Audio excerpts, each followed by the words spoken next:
নমস্কার, বাসন্তীর রান্নাঘরে আপনাদের সবাইকে সুস্বাগত।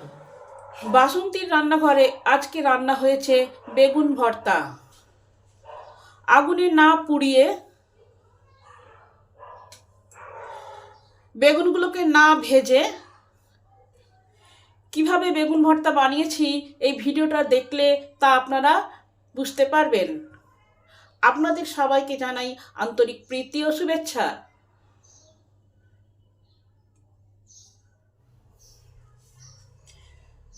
আজকে রান্না করব বেগুন ভর্তা। বেগুন ভর্তা তৈরি করার জন্য দুটো বড় সাইজের বেগুন নিয়েছি। ওজনে আছে এগুলো 600 গ্রাম।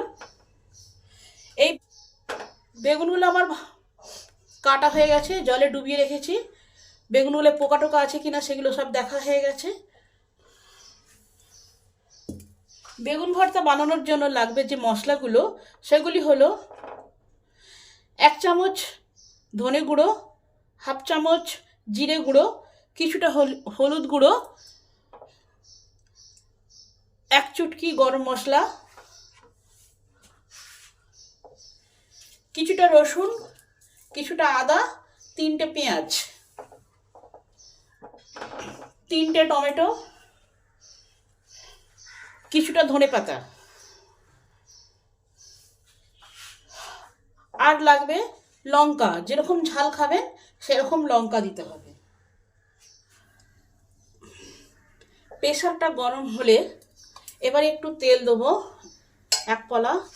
তেলটা গরম হলে একটু জিরে ফোড়ন দেবো আর একটা লঙ্কা দেবো।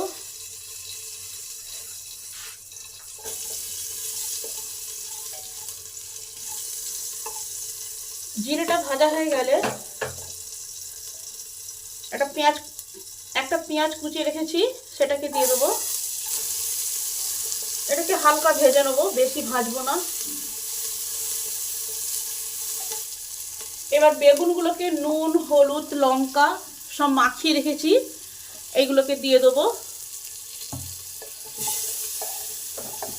একটা টমেটো কুচানো আছে, সেটাও দিয়ে দেবো। তারপরে নেড়ে নেবো, বেশি ভাজবো না। এই সময় তাপটা মিডিয়ামে থাকবে। 1 কাপ জল নিয়েছি, এই জলটা প্রেসারে দিয়ে দেবো।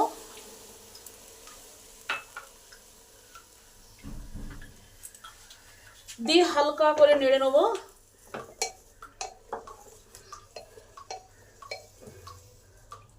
আরো হাফ কাপ জল নিলাম, এটাও দিলাম।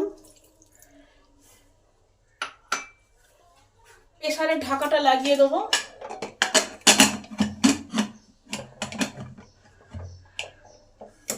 লাগিয়ে একটা সিটি দেবো হাই হিটে। একটা সিটি হলে প্রেসারটাকে নামিয়ে রেখে দেবো। প্রেসারের আংটাটা খুলে, প্রেসারের ঢাকাটা আপনা থেকে খুললে তবে আমি ঢাকাটা খুলবো, তাহলে বেগুনটা স্টিমেতে সেদ্ধ হয়ে যাবে। প্রেসারের ঢাকাটা খুলে দেখি বেগুনটা হয়েছে কিনা।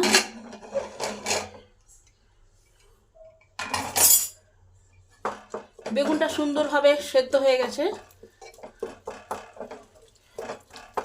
এইভাবে বেগুন ভর্তা করলে বেগুনকে আগুনে পুড়তেও হবে না, আবার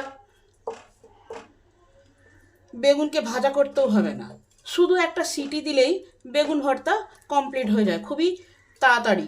হাতে যদি 10টা মিনিট থাকে, এই 10 মিনিটের মধ্যে আপনারা এইভাবে করলে অনায়াসে বেগুন ভর্তাটা তৈরি করতে পারবেন। এটাকে সাইডে রাখি। কড়া গরম হয়ে গেছে, এবার খানিকটা তেল দিয়ে দিই, জিরে দেবো।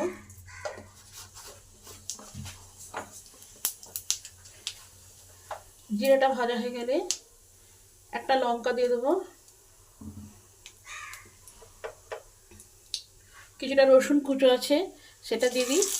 আপনারা পারলে রসুন বাটাও দিতে পারেন। রসুনটা ভাজা হয়ে গেলে আদাটা দেবো। আদাটা দিয়ে দিই, গ্রেট করা আছে। এগুলো কুচানো আছে, পেঁয়াজগুলো দিয়ে দিই।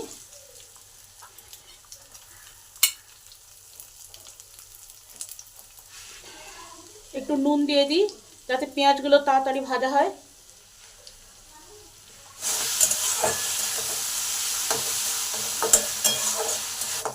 পেঁয়াজগুলো ভাজা ভাজা হয়ে এসেছে।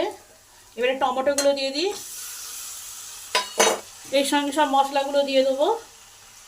হলুদ গুঁড়ো, ধনে গুঁড়ো, জিরে গুঁড়ো, গরম মশলাটা লাস্টে দেবো। এর সঙ্গে একটু লঙ্কা দিই। বেগুন ভর্তা একটু ঝাল ঝাল খেতে লাগে, আপনারা যেরকম ঝাল খাবেন সেভাবে লঙ্কা দেবেন। এর সময় তাপটা থাকবে লো টু মিডিয়াম। মশলা সবসময় কষতে হবে লো টু মিডিয়ামে, হাই হিটে ধরে যায় তখন তরকারি যদি একবার ধরে যায় তাহলে তরকারির টেস্টটা বিগড়ে যায়।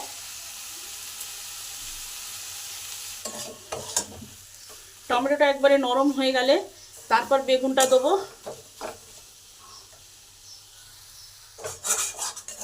মশলাগুলো আমার সব কষা হয়ে গেছে, টমেটো নরম হয়ে এসছে। এবার এই বেগুনটা দিয়ে দেবো।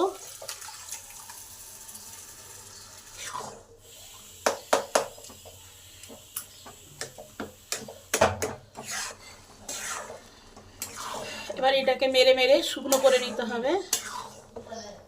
এই ধনেপাতাগুলো আছে, এগুলো দিয়ে দিই।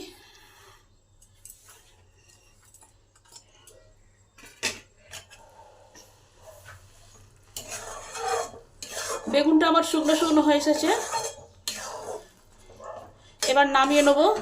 নামানোর আগে গরম মশলাটা দিয়ে দিই, তবে একটা সুন্দর গন্ধ আসবে।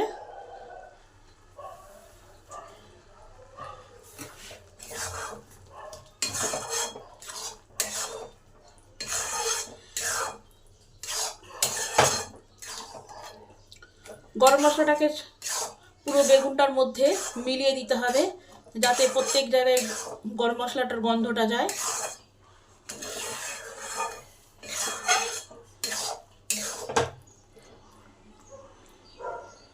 আপনারাও বাড়িতে এইভাবে বেগুন ভর্তা রান্না করে খেয়ে দেখবেন।